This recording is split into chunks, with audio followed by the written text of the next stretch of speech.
সমুজ্জ্বলদা, কিরে তোরা সকলে কি ব্যাপার? আমরা খুব বিপদে পড়ে তোমার কাছে এসেছি দাদা। আরে ম্যাডাম যে, তা গাড়ি কোথায়?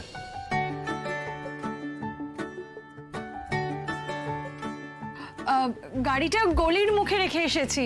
আসলে গলির মধ্যে তো গাড়ি ঢোকে না। এই জন্য আমি আসতে চাইনি, ঠিক এই কারণে। না না, তো তোরা জানতিস না যে আমাদের গলিতে গাড়ি ঢোকে না? তারপরে শুধুমাত্র ম্যাডামকে কষ্ট করে এখানে নিয়ে এলি।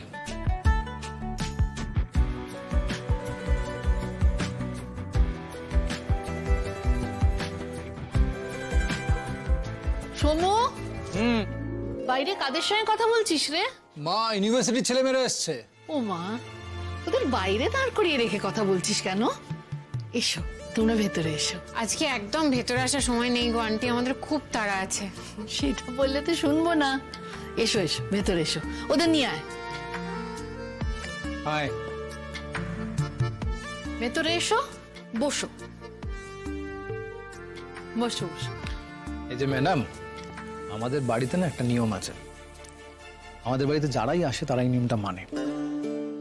সে আমার বন্ধু বান্ধব হোক, কি আমার পরিচিত, ইভেন যারা আমার থেকে ছোট তারাও। আমার মাকে না কেউ এই বাড়িতে আন্টি বলে ডাকে না, কাকিমা বলে।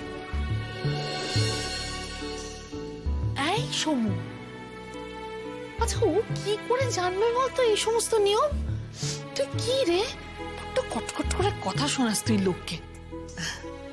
তোমার নাম কি মা? কঙ্কাবতী। এই থাক থাক, বসো বসো। কাকিমা, আমরা না খুব বিপদে পড়ে এসেছি। মা, এই কিসের বিপদ রে? তখন থেকে বলছিস বিপদ বিপদ, কি হয়েছে? আর বলো না সমুজ্জ্বলদা, আজকে প্রোগ্রাম, কিন্তু যে ছেলেটা গান করছিল সেই অসুস্থ হয়ে গেছে।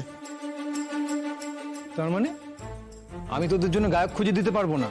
আর শোন, আমি নিজেও গাইতে পারবো না কিন্তু। তোমাকেই গাইতে হবে, সেই জন্যই তো আমরা এসেছি। আমি তো বলেইছিলাম এখানে এসে কোনো লাভ হবে না, শুধু শুধু সময় নষ্ট। বাবা, ম্যাডাম তো খুব ভালো করে আমাকে চিনে গেছে দেখছি।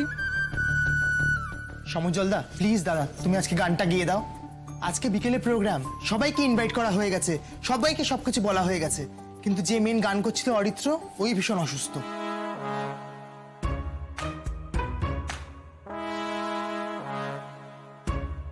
মানুষ বিপদে পড়লে তাকে উদ্ধার করাটা ধর্মের মধ্যে পড়ে।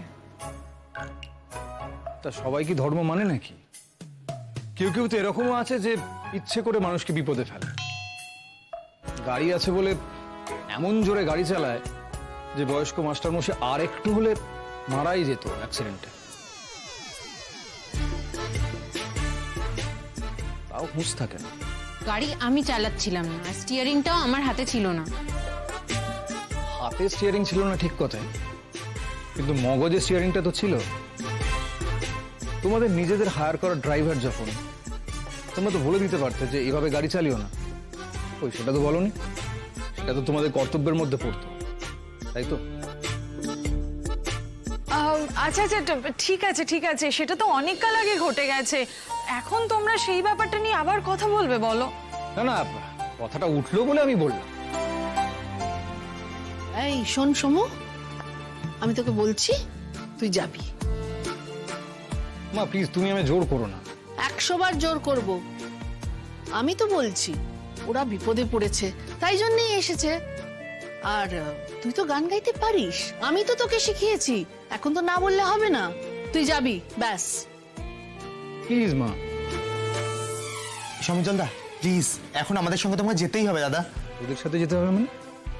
মগের মুলুক নাকি যে আমাকে তোদের সাথে যেতে হবে? আমার কোনো কাজ নেই? তার মানে আজকে আমাদের ইউনিভার্সিটির প্রোগ্রামটা হচ্ছে না, তাই তো? আমি কি প্রোগ্রামের দায়িত্ব নিয়েছিলাম? দায়িত্বটা আমারও নয়, আমি একজন পার্টিসিপেন্ট শুধুমাত্র। আজকে এরকম একটা অবস্থা, আমাদের লিড সিঙ্গার যা সমস্ত গান গাওয়ার কথা, সে হঠাৎ করে অসুস্থ হয়ে পড়েছে।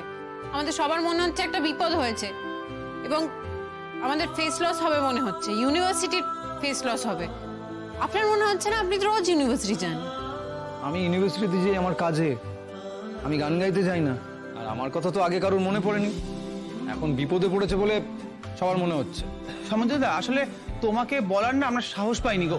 আমরা জানি সকালে তুমি খুব ভালো গান গাও, কিন্তু আমাদের ব্যাচের ছেলেটা ও খুব ভালো গান গাইছিল বলে আর কি তোমাকে। না না, তা না। দেখ, তোদের ব্যাচের প্রোগ্রাম তোরাই ঠিক করবি, সেটা স্বাভাবিক। আমি এমনি ইয়ার্কি মারছি, আমাদের বেলাও আমরা তাই করেছিলাম।